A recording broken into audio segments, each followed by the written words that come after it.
The tray hit the floor before anyone understood why. A nurse froze mid-turn, one hand still pressed to her side, and across the room a man in a plain gray jacket went very still. He had not meant to see anything. He had only opened the wrong door at the wrong second. But the mark on her skin told him a story he already knew by heart because he carried the same one on his own body. In the next 20 minutes, a hospital hallway would learn who he really was. Stay with this one because the quiet man in the corner is never the man you think he is. 6 months earlier, nobody in the town of Coldwater knew his name either. He kept it that way on purpose. He rented a small house at the edge of town, the kind with a leaning porch and a yard that needed mowing more often than he managed. He worked mornings at the hardware store, stacking bags of concrete mix and cutting keys for people who barely looked at him. He liked the work because it asked nothing of him except his hands and his time. Nobody asked where he had been. Nobody asked why he flinched at sudden noise. He liked it that way. His name was Daniel Reyes. He had once held the rank of commander in the United States Marine Corps, though nobody in Coldwater would have guessed it from the flannel shirts and the quiet nod he gave the mail carrier each morning. He kept his medals in a drawer he never opened. He kept his old uniform folded at the bottom of a duffel bag in the closet. He did not talk about the desert, or the mountains, or the men he had carried out of both. He had traded command of 200 Marines for the smell of sawdust and the small comfort of a life nobody watched too closely. Every evening Daniel walked the same 2 miles to the edge of town and back. It was not exercise so much as it was maintenance, the kind of ritual that kept old machinery from seizing up. His right knee ached where shrapnel had once lived, though the surgeons had taken most of it out years ago. His left hand carried a thin white line from wrist to elbow, a story he never explained. He walked past the diner, past the church, past the small clinic that served as Coldwater's only real medical care beyond the county hospital 40 minutes away. He never went inside the clinic. He had no reason to, not yet. If this story is already pulling you in, tap the like button now so the next chapter finds you at the right moment. The clinic had one nurse on the night shift most weeks, a woman named Sarah Voss. She was younger than Daniel by a decade, quick with a smile, and known around Coldwater for staying late with patients who had nobody else to sit with them. She had moved to town 2 years earlier from somewhere nobody quite remembered, and like Daniel, she did not offer much about her past. She wore long sleeves even in summer. She kept her sentences short when anyone asked about her family. People in small towns notice such things, even when they are too polite to ask twice. Sarah's boss at the clinic was a man named Roy Cassell, a doctor who had inherited the practice from his father and treated it like a kingdom rather than a workplace. Roy liked being the loudest voice in any room. He liked reminding the nurses that the clinic ran on his signature and nobody else's. He was not cruel in ways anyone could point to directly, not at first. He was the kind of man who made comments that stung only after you had already walked away, the kind that left you wondering if you had misheard him on purpose just to keep the peace. Daniel first noticed Roy on a Tuesday, when he came into the clinic for a routine refill on blood pressure medication. He sat in the waiting room a full 40 minutes past his appointment time while Roy stood near the front desk, laughing loudly with a pharmaceutical representative about nothing in particular. Sarah kept apologizing to the waiting patients, her voice tight, her hands quick as she tried to keep the schedule from collapsing. Daniel watched the way she flinched slightly whenever Roy raised his voice, even in laughter. He filed it away the way he filed away everything, quietly, without comment.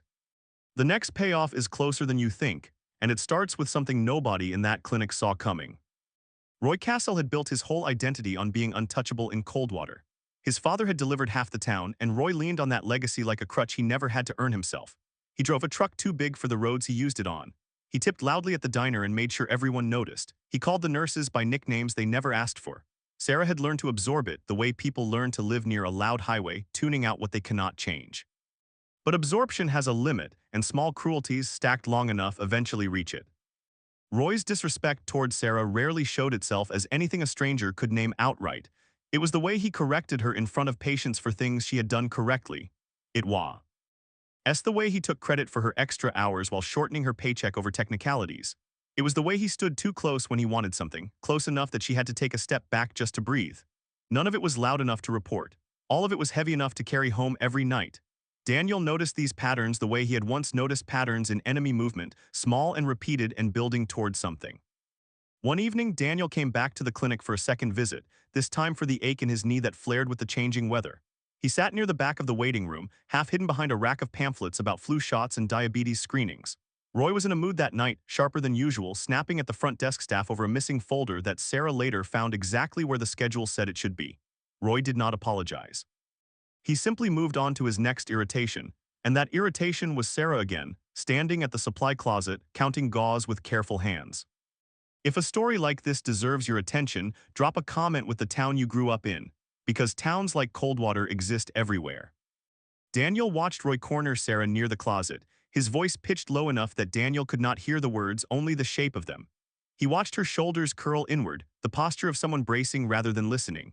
He watched Roy's hand land on the closet doorframe just above her head, not quite touching her, but close enough to make the point without needing to.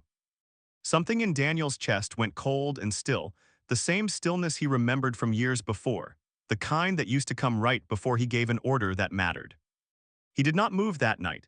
He told himself it was not his place, that he was a stranger in this town, that stepping in uninvited could make things worse for a woman who had to keep working there long after he had gone home. He left the clinic with his prescription refilled and his knee still aching, but something new had settled into him, something that would not let the image of Roy's hand near that doorframe fade. He walked the 2 miles home slower than usual that night, turning the scene over the way he used to turn over a map before a mission, looking for the angle nobody else had considered yet. 2 weeks passed before the next incident, though incident was too small a word for what actually happened. It was a Thursday evening, and the clinic was short-staffed because 2 nurses had called in sick with the same seasonal flu that was moving through the county. Sarah was covering nearly the entire shift alone, running between exam rooms, answering phones, restocking supplies, and trying to keep Roy's mounting frustration from spilling onto the patient still waiting. Daniel had come in that night not for himself, but because an elderly neighbor named Mr. Holloway had asked him for a ride to get his heart medication, and Daniel had said yes without hesitation, the way he said yes to most quiet requests from people who had nobody else to ask. Tap subscribe before this next part begins, because you will want to know how this story ends. While Mr. Holloway sat in the waiting room, Daniel stood near the doorway watching Sarah move like someone running on fumes. Roy stormed out of his office holding a chart, his face red, his voice loud enough now that everyone in the waiting room could hear every word without straining. He accused Sarah of a mistake that was not hers, a mixed-up lab result that had actually come from the county lab itself, not from anything she had touched. He did not care to check. He simply needed someone to blame, and Sarah was standing closest. Sarah tried to explain, her voice steady even as her hands were not. Roy cut her off before she finished a single sentence, his tone dropping into something meant to humiliate rather than correct. He told her in front of 6 waiting patients that she was lucky to have this job at all, that plenty of nurses would take her place without complaint, that she should be grateful instead of making excuses. The room went quiet in the particular way a room goes quiet when everyone present understands they have just watched something they were not supposed to see, and nobody knows whether stepping in will help or make it worse. Daniel felt the old training rise up in him, the part of his mind that used to calculate distance and timing, and the exact moment intervention becomes necessary rather than optional. He did not raise his voice. He did not move toward Roy. He simply stepped forward enough to place himself between Roy's line of sight and Sarah, and he said, in a voice too calm to argue with, that the lab result in question had come from the county system and that anyone could check the timestamp if they wanted proof. Roy turned toward him, surprised that a stranger had spoken at all, and demanded to know who exactly he thought he was. Yes. You have ever watched someone stand up for a person who couldn't stand up for themselves, you already know why this next part matters. Leave a like if you're still with us. Daniel did not answer the question directly. He simply looked at Roy with the same expression he once used on subordinates who mistook rank for permission to behave badly, an expression that had ended more arguments than words ever could. Roy, unused to being met with anything but nervous compliance, faltered for half a second before covering it with another insult, this one aimed squarely at Daniel, calling him a nobody who had wandered in off the street to play hero. The waiting room held its breath. Sarah, still holding the chart Roy had thrown at her feet, looked at Daniel with an expression somewhere between gratitude and fear for what might happen next. What happened next was nothing dramatic, at least not yet. Daniel simply bent down, picked up the chart from the floor, and handed it back to Sarah with a small nod, the kind of gesture that said more than any speech could. He told Roy, still in that same level voice, that he would be filing a formal complaint with the county health board about the treatment he had just witnessed, and that he expected the timestamp on the lab result to clear Sarah's name within the hour. Then he turned, helped Mr. Holloway to his feet, and walked out of the clinic without waiting for a reply. Roy stood in the middle of the waiting room, red-faced, aware for the first time that a witness who would not be intimidated had just entered his kingdom. Word moves fast in a town the size of Coldwater. By the next morning, half the diner had heard some version of what happened at the clinic, though most of them had the details wrong, some saying a stranger had threatened Roy, others saying Sarah had finally quit on the spot. What actually happened was quieter and slower, the kind of shift that does not make for exciting gossip but changes everything underneath the surface. Daniel filed his complaint exactly as he said he would, with dates, times, and a clear description of what he had witnessed. Careful and precise the way he once wrote after-action reports that commanders 3 ranks above him would read without complaint. We're almost at the heart of this story, and it's worth staying for. Comment your hometown state below so we know where this story reached tonight. The county health board took the complaint seriously, partly because Daniel's language left no room for dismissal, and partly because it turned out he was not the first person to raise concerns about Roy's behavior toward his staff. 2 other former employees came forward once they heard someone had finally put something in writing that could not be waved away. An investigation opened quietly, the kind that would take weeks to resolve but had already begun shifting the ground under Roy's feet. For the first time in years, Roy Cassell understood that his father's name would not shield him from every consequence forever. Sarah did not know what to make of Daniel at first. She thanked him the next day when he came by the clinic to check on Mr. Holloway's follow-up appointment, her voice careful, unsure whether gratitude might invite something unwanted in return. Daniel simply told her that nobody deserved to be spoken to the way Roy had spoken to her, and that he was sorry he had not stepped in sooner. He did not ask for anything in return. He did not linger to be thanked further. He simply nodded and left, the same way he left most rooms, quiet and unassuming, like a man who had learned long ago that attention was rarely a gift. It was 3 weeks later, during the investigation, that the second incident happened, the one that would reveal far more about Daniel than he had ever intended to show. Sarah had been asked to give a private statement at the clinic after hours, and Daniel had offered to give her a ride home afterward since her car was in the shop that week. While waiting in the small break room, Sarah excused herself to change out of her scrubs into her regular clothes in the adjoining supply room. The door left slightly ajar because the lock had been broken for months and nobody at the clinic had bothered to fix it. If this story is landing for you, hit subscribe now, because the biggest moment is only minutes away.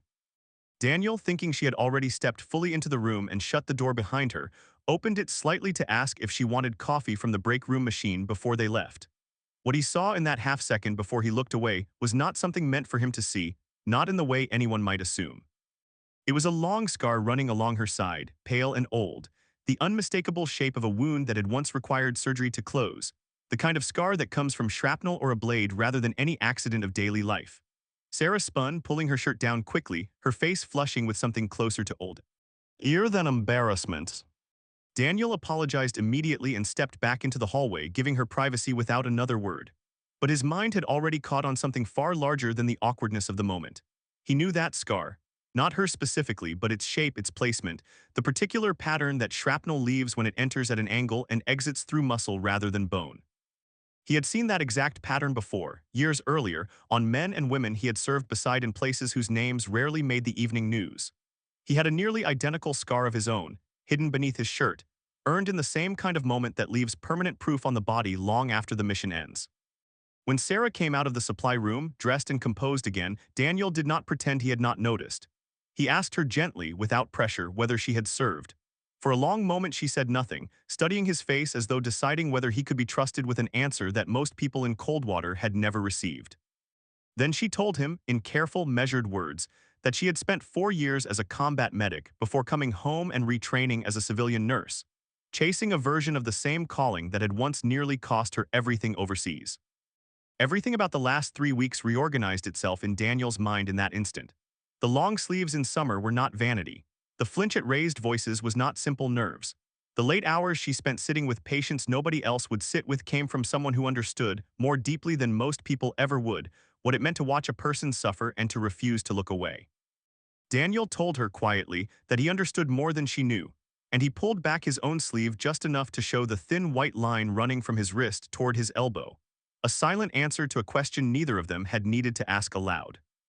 This is the moment the whole story has been building toward, so stay with it until the very last word. They sat together in the clinic parking lot for nearly an hour that night, neither of them saying much, both of them understanding the weight the other carried without needing it spelled out in detail. Daniel told her in the plainest terms he had that he had once held command over Marines who trusted him with their lives, and that the scar on his arm had come from a night neither medals nor commendations ever fully explained. Sarah told him about the medevac helicopter she had once ridden in the opposite seat, holding pressure on a wound not so different from her own, learning in that moment that she wanted to spend the rest of her life on the side of people who needed saving. News of Daniel's military background moved through Coldwater slowly, the way true things sometimes do in towns more used to rumor than fact. It started when Mr. Holloway, grateful for the ride weeks earlier, mentioned to the diner owner that the quiet man from the hardware store used to be a Marine commander, the kind who had led real missions rather than desk assignments. The diner owner, who had served in the Army decades earlier himself, recognized something in the way Daniel carried himself once he knew what to look for, the specific stillness of a man who had once been responsible for far more than himself. Roy Cassell, meanwhile, found his world shrinking as the county investigation moved toward its conclusion. Two more former staff members added their accounts, describing years of comments and behavior nobody had documented until Daniel's complaint gave them the confidence to speak. The health board suspended his license pending a formal review, a suspension that made front-page news in the regional paper under a headline far less kind than anything Roy had ever imagined applying to his family's name. He tried briefly to paint himself as the victim of an outsider's grudge, but the timestamps, the witnesses, and the pattern of complaints spoke louder than his objections ever could. If you want to see justice actually land instead of just talked about, stay through to the end because it's coming. The clinic hired a new physician within a month, a woman named Dr. Patel who had spent a decade practicing in a busy city hospital before choosing to slow her life down in a smaller town. She made Sarah head nurse almost immediately, recognizing in her the kind of steady competence that Roy had spent years trying to diminish rather than reward. Sarah's hours grew more reasonable. Her paycheck matched the work she actually did. For the first time in 2 years, she walked into the clinic each morning without bracing herself for what kind of mood might be waiting behind the front desk. Daniel kept working at the hardware store, though the town looked at him differently now, the way small towns do once they learn a quiet neighbor carries more history than his flannel shirts ever suggested. People nodded to him with a little more weight behind the gesture. A few veterans in town sought him out deliberately, recognizing something in him that only people who had served could name precisely. He did not lean into the attention. He still walked his 2 miles each evening, still kept his medals in the closed drawer, still preferred the sound of his own footsteps to any crowd's applause. Sarah began stopping by the hardware store some evenings after her shift, at first with simple thanks disguised as small talk, and later with conversation that lingered longer than either of them planned. They found, without needing to explain it fully to each other, that they understood things about silence and stillness that most people in Coldwater never would. Neither of them rushed anything. They had both learned, in very different corners of the world, that some of the most important things take patience to rebuild. One evening, months after the incident in the supply room, Daniel found himself back at the clinic, not as a patient this time, but simply to walk Sarah home after a long shift. The waiting room was calm, the schedule running on time, the kind of ordinary evening that once would have been impossible under Roy's chaos. Dr. Patel waved to them both on her way out, and Sarah smiled in a way that no longer carried the tightness Daniel remembered from their first meeting. He watched her lock the front door behind them, steady and sure, a woman finally standing in a place that respected what she had given it. We're heading into the final stretch now. If this story has meant something to you, comment the word respect below. They walked together down the same street Daniel had walked alone for months, past the diner, past the church, the evening air carrying the particular hush that settles over small towns just before dark. Sarah asked him once, gently, if he ever thought about going back, about returning to any version of the life he had left behind in uniform. He told her the truth that some things a person carries forward no matter where they stand, and that the calm he had built in Coldwater was not an escape from who he had been, but a continuation of it in a quieter key. Sarah nodded, understanding completely, because she had built the exact same kind of life for herself. The County Health Board's final report on Roy Cassell came out that winter, confirming what everyone in Coldwater already suspected. His license was revoked for a minimum of 5 years, with mandatory retraining and oversight required before any possible reinstatement. He left town not long after, the family name that once opened every door in Coldwater now closing most of them instead. Nobody organized a farewell for him. Nobody needed to. The town simply moved on, the way towns do, remembering the lesson more than the man who had taught it. Sarah eventually told Daniel the rest of her story, in pieces, over many quiet evenings rather than all at once. She told him about the mission that had left the scar on her side, about the soldier she had saved and the one she had not, about the long road home that had taught her more about herself than any classroom ever could. Daniel listened the way he had once listened to briefings that mattered, full attention, no interruption, understanding that some stories deserve to be heard exactly as they are given, without rushing toward comfort too soon. If you've made it this far, you already know this story was never really about the scar. Like this video, if quiet strength has ever changed the room you were standing in. Spring came to Coldwater the way it always did, slow and unannounced, the trees along Main Street filling back in with green while the town settled into its usual rhythms. Daniel still worked at the hardware store, still walked his 2 miles each evening, though now he often had company for at least part of the route. Sarah still worked long hours at the clinic, still stayed late with patients who needed someone to sit with them, though now she did it without flinching at the sound of a raised voice down the hall, because the voice that once frightened her no longer had a place in that building. Mr. Holloway, the neighbor whose ride to the clinic had started everything, liked to tell anyone who would listen that he was the reason the whole town got its two quiet heroes. He said it with a grin every time, exaggerating his own role a little more with each retelling, the way old men in small towns are allowed to do. Daniel never corrected him. Some stories are better left a little larger than the truth, especially when the truth itself is already enough to carry a town's memory for years. On the anniversary of the night Roy had cornered Sarah near the supply closet, Daniel took her to dinner at the same diner where half of Coldwater had once traded rumors about the stranger who stood up for the nurse nobody else had protected.